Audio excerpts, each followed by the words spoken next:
गुढीपाडवा सर्व दृष्टीने प्रसन्न असणारा चैत्र महिना जेव्हा येतो तेव्हा सृष्टीमातेला लाडक्या वसंताची उधळण चाललेली असते. वृक्षांना नवी पाने फुटतात. उत्सव, खेळ, करमणूक यांचा त्रिवेणी संगम पाहायला मिळतो. अशा या चैत्र महिन्यात हिंदू नववर्षाला प्रारंभ होतो. गुढीपाडवा हा 3.5 मुहूर्तांपैकी एक मानला जातो. नवीन कामाचा, कार्याचा शुभारंभ या दिवशी केला जातो.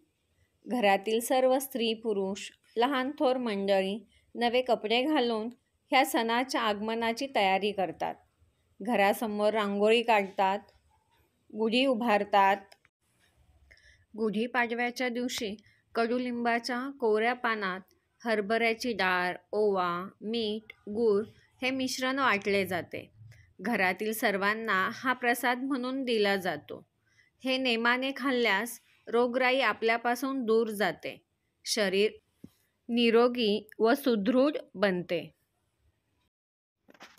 रेशमी वस्त्र किंवा नवीन वस्त्र काठीला बांधून त्यावर कलश उपडा ठेवून झेंडूच्या फुलांचा हार, आंब्याची डहाळी, साखरमाळ बांधतात. या दिवसाला खूप ऐतिहासिक महत्त्व आहे. या दिवशी अनेक महत्त्वाच्या घटना घडल्या आहेत. प्रभू श्री रामचंद्र 14 वर्ष वनवास भोगून रावणावर विजय मिळवून अयोध्या नगरीत आले.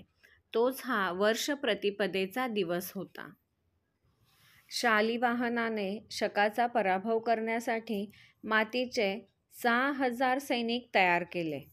त्यात प्राण निर्माण करून फौज तयार केली. थंड व निर्जीव समाजात शालिवाहनाने चैतन्य निर्माण करून शकाचा मोठा पराभव केला. त्या पराक्रमाची स्मृती म्हणून शालिवाहनाने चैत्र शुद्ध प्रतिपदेला आपला शक सुरू केला. इंद्राने वृत्तासुरास ठार मारले. तो दिवसही चैत्र शुद्ध प्रतिपदेचाच होता. या दिवसापासून विद्यार्थ्यांनी संकल्प करून भरपूर अभ्यास करण्याचे स्वतःलाच वचन दिले पाहिजे. आपली प्रगती आपल्याला कशी साधता येईल आणि त्याप्रमाणे कष्ट करण्याची तयारी आपण ठेवली पाहिजे. हा विचार सतत मनात ठेवला पाहिजे.